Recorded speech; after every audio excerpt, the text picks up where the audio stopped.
di Litbang, PLK, akademisi, kemudian Poltek segala macam, sekarang banyak yang terpakai Pak. STM disertifikasikan, dia anak teknik, dia punya legal, punya formalitas, kemudian jadi mitra kerjanya desa. Saya bikin mikro materi untuk bagaimana pengolahan tanah yang selama ini sudah menggunakan pupuk kimia, makin lama tanah makin rusak. Kemudian ada pengolahan sampah. Kita sudah membuat teknologinya.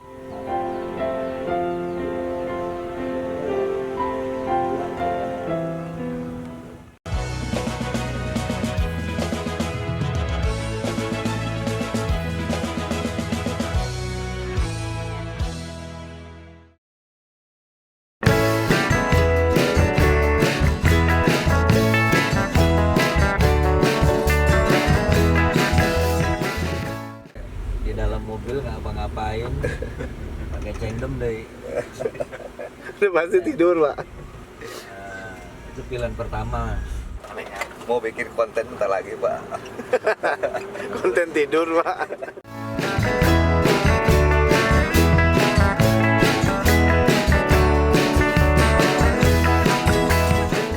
Mana Pak? Kabatur. Kadulur. Jalan-jalan kita. Nah, hitung jalan dulu berapa kilo udah ada perubahan tuh. Kang Andri tuh. Jangan sampai aman. Dia lihat dari sini, dilihat ya. Siapa Pak? Dia tuh. Kang Andri yang tengah aja ini.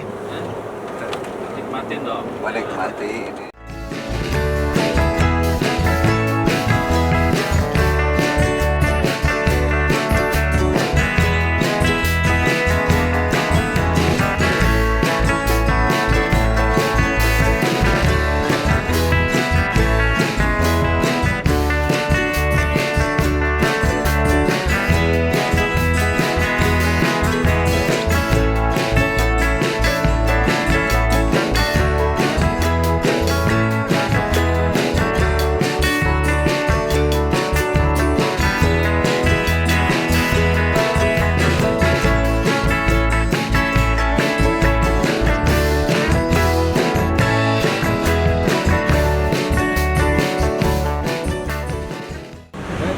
Nah, kita istirahat dulu di Kebumen.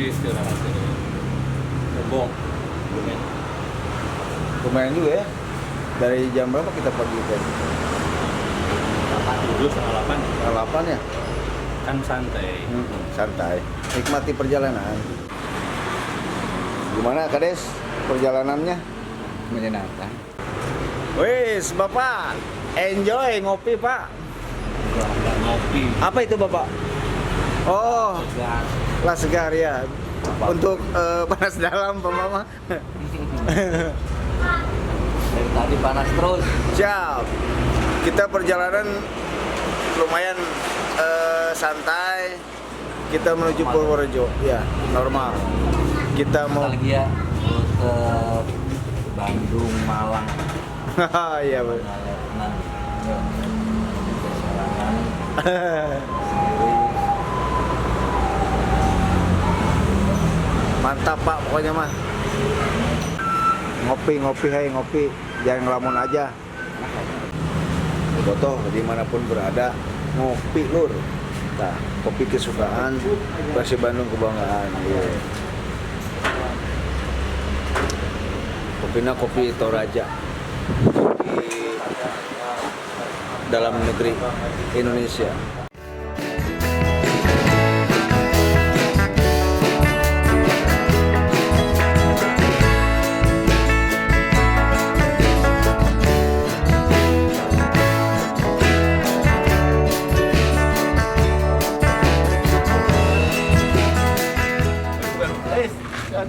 Aduh Kak. Den, siap mereka. Siap, lagi mana Pak Den? Siap. Di sini. Siap. Jadi Pamin tuh. Siap. Siap. berapa? Siap. Siap.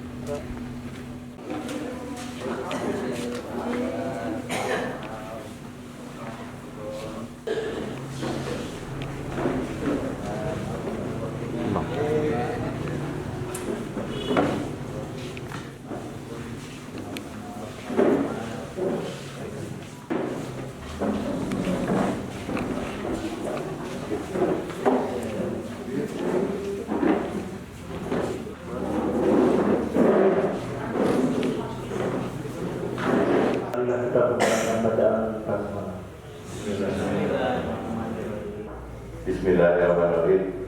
Assalamualaikum warahmatullahi wabarakatuh. Yang saya hormati dan sama-sama kita hormati Bapak Mayor Jenderal Dr. Arifin Walisi. Atas nama pribadi, keluarga juga pemerintah Desa Banjarnegara benar-benar sangat mengucapkan terima kasih Pak. Beliau juga membawa misi dan juga program karena nanti syukur-syukur apa yang didapatkan dari desa kita terutama atau di sekitar kita akan menjadi juga bahan masukan menjadikan kita bisa mewujudkan visi dan misi serta program dan kegiatan dan yang paling utama adalah sabda amanah.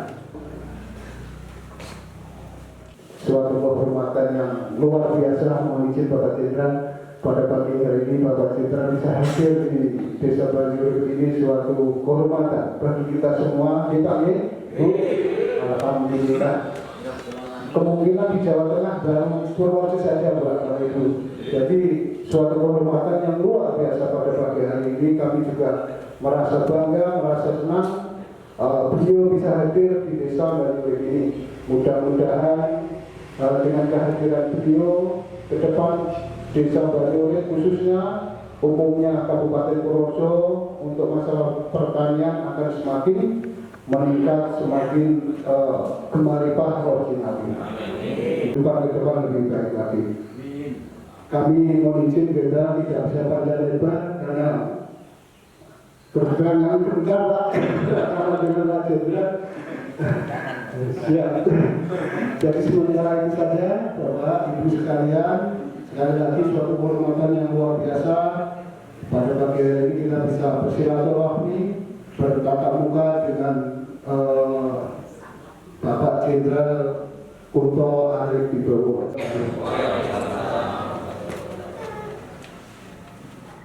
Terima kasih. Pembawa dari jam berapa tadi sudah suara. Ya, assalamualaikum warahmatullahi wabarakatuh. Salam sejahtera, sukses memberi salam kebaikan untuk kita semua. Yang saya hormati, saya banggakan dan saya muliakan Pak Kades Banjarnegara yang melalui Kades Sukabumi yang mengajak saya untuk hadir ke sini untuk bertemu dan berkomunikasi beserta perangkat desa dan juga warga desa yang hadir hari ini, sehingga bagaimana kita bisa menempatkan posisi kita sendiri. Yang kedua, kita juga bisa mengerti persoalan-persoalan yang ada. Kemudian yang ketiga, kita mencari satu yang baru yang bisa kita terapkan pada saatnya, pada masanya. Kita belajar dari awal saja. Awal itu pasti yang diambil yang bagus, dia taruh lagi yang bagus. Nah, kalau kita jadi laler, diambilnya yang jelek, dikasihnya yang jelek. Nah, di sini bisa jalan desa itu sebetulnya kalau tiga-tiganya ini memang. Semua itu di desa sudah jalan, sudah terukur, sudah berlangsung sudah sekian puluhan tahun.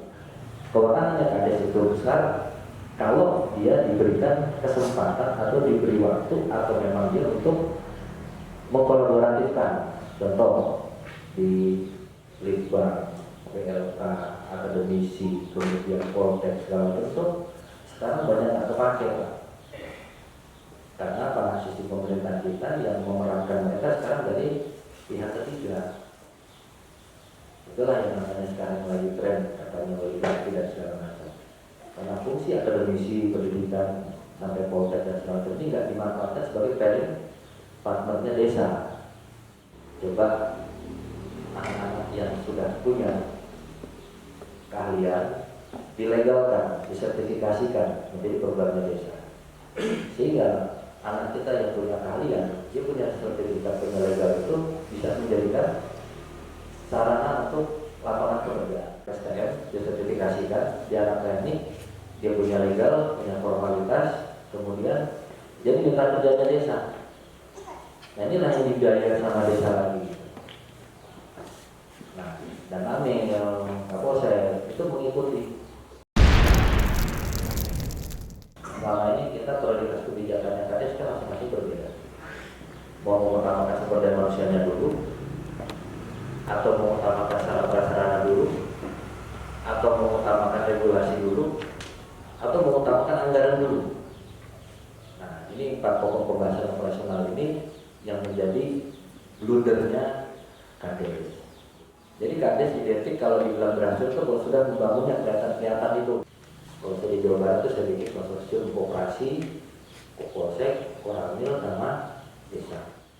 Saya taruh di mesin air di Mentawai Pak, itu di pulau, udah orang Dayak sana semua. Nah saya bawa mesin air, bawa teknologi dari minum. Nah saya masukkan teknologi Pak Guna itu dalam bentuk pengolahan air jadi air minum. Air minum ini jadi modal usaha ekonomi. Kemudian akhirnya belajar tata jurnal, tata kelola dan segala macam. Kita betul lagi buka program buka utang perintis jalan Trans Mentawai Pak, sejauh 29 kilo saya bawa alat. Di desa terujung saya taruh mesin air. Masyarakat saya ajarin dengan alat yang mudah dipelajari, mau tak mau mengeluarkan kader-kader teknik.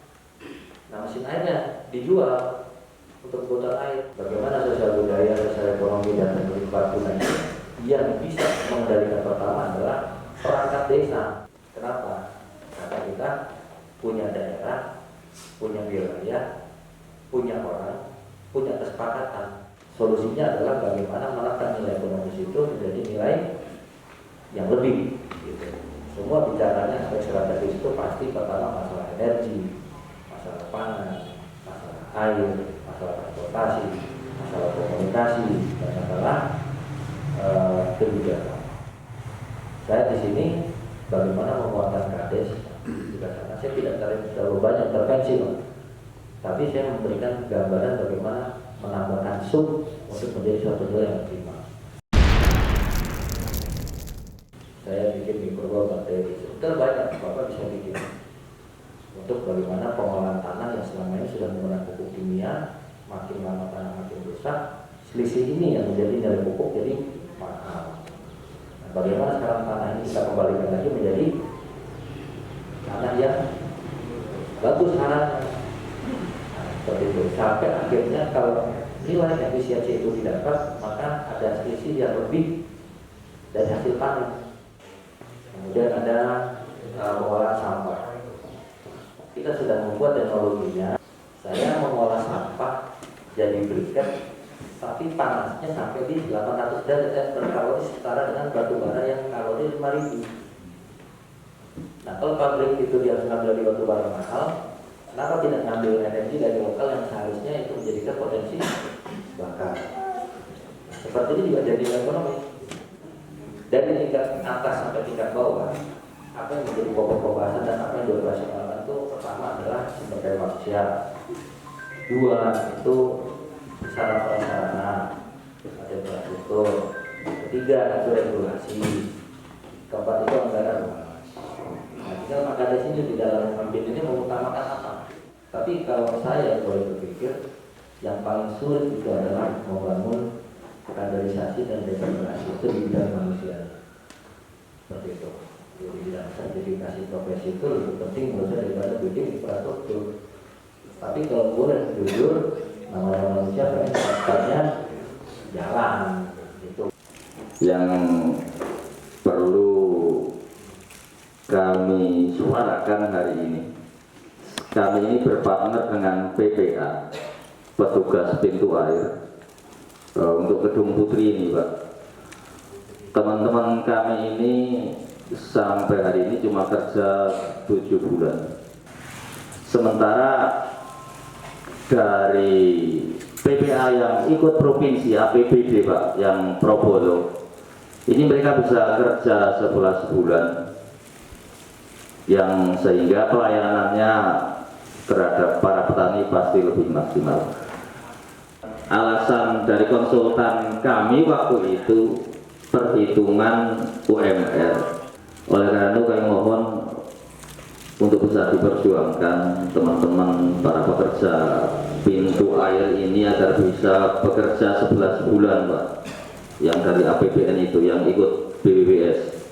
Yang selanjutnya saya sangat tertarik dengan kompor ini karena kebetulan keluarga saya dulu produksi kompor minyak dari tahun 89 sampai 2006 karena ada kebijakan kompor gas terus bangkrut. Saya tidak mempermasalahkan petugasnya, tidak saya mempermasalahkan besar debit airnya, tapi saya mencari alternatif penyelesaiannya, yaitu dengan cara membangun ekosistem kembali, air yang dibuang kembali lagi masuk. Konflik petani sawah dan petani ikan. Iya. Ikan yang keluar dari kolam ikan itu ngeluarin amonia, kotoran, rusak. Kemudian dari sawah juga pakai kimia, rusak. Dari sawah nggak bisa ke ikan, dan nggak bisa ke sawah. Ini Bapak. Ini sebetulnya saya bukan jual produk kan ya, tapi ini saya temukan waktu saya menghadapi kebakaran hutan di Sumatera Selatan. Bagaimana ekosistem ini terbangun dari yang dia makan bisa lagi terurai menjadi nilai. Nah, ini saya pakai ini Pak, mikrobakteria. Ini sebetulnya kalau secara teknis saya nggak bisa, sekali lagi saya tidak dagang, tapi kebutuhan petani itu terpenuhi. Air ini nggak kebuang, air ini kepakai karena dari ikan bisa ke sawah, sawah bisa ke ikan. Nah, karena ada ini gitu, jadi amonia diurai, kemudian nitrit hilang, oksigen bagus, air yang keluar ke sawah juga air sehat. Air yang dari sawah kena ke kimia dinetralkan lagi dengan ini. Jadi air berputar. Saya jadwalkan satu siklus ini ada perikanan, ada pertanian, ada peternakan, ada perkebunan. Nila itu tadinya 4 bulan, nah itu 2 bulan lele 1 bulan setengah pakai.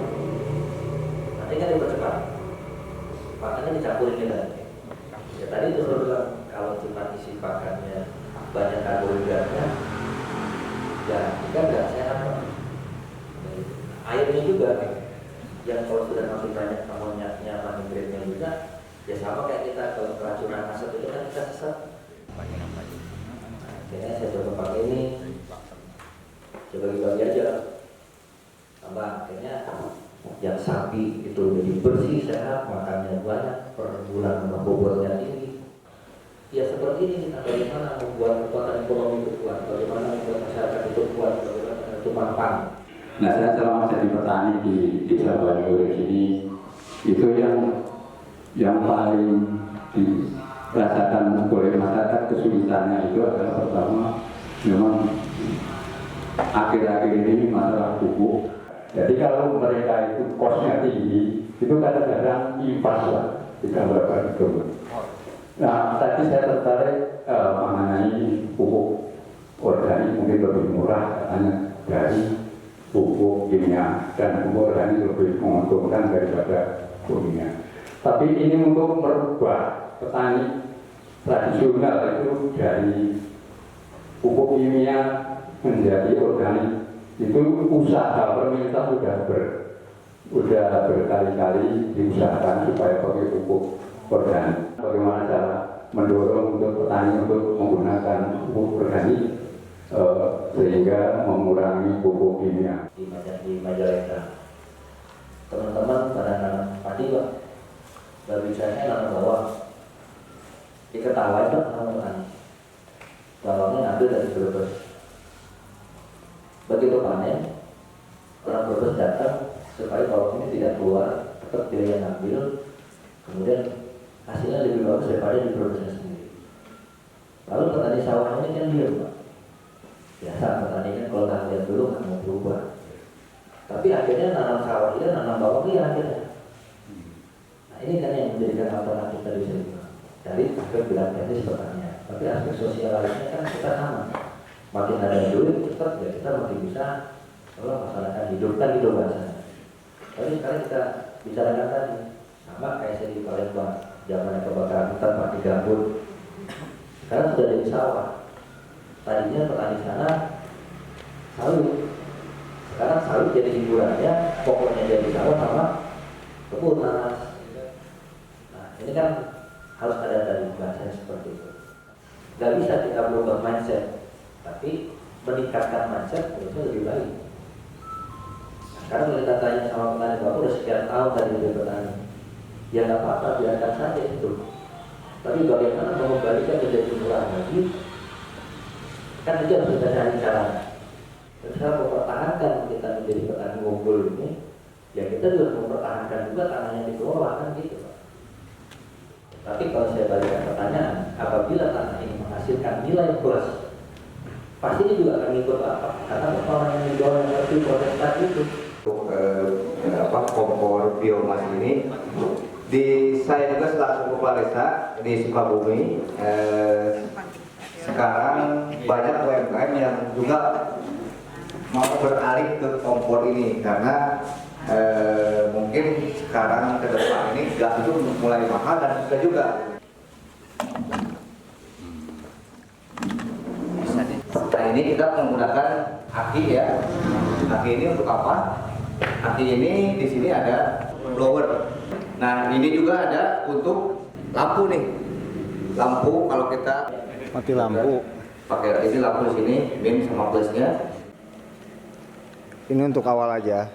Awal coba. Nyalain ini aja. Untuk mengawali aja, Pak. Kalau sudah rata, baru blower dinyalain. Ini nunggu rata ya, Pak, apinya? Biar nyala dulu nih. Setelah rata, baru blowernya dinaikkan. Nah, ini sudah seperti kompor gas. Ini kan untuk besar dan kecilnya api ini nih. Nah, situ. Ini kalau di kampung hajatan sangat membantu, Pak. Silakan. Isi air, Pak. Oke. 1 liter airnya paling semenit. Nah, kita hitung dari mulai nol nih. Ini bisa untuk lampu, tapi lampunya DC ya, Pak? Hati-hati di situ. Lampunya DC. Iya, iya. Buat ngecas handphone juga bisa. Siap. Padan rame ya? Kopinya mana ini? Ini udah mendidih. Ini udah mendidih nih. Buat di markas. Siap. Mantap.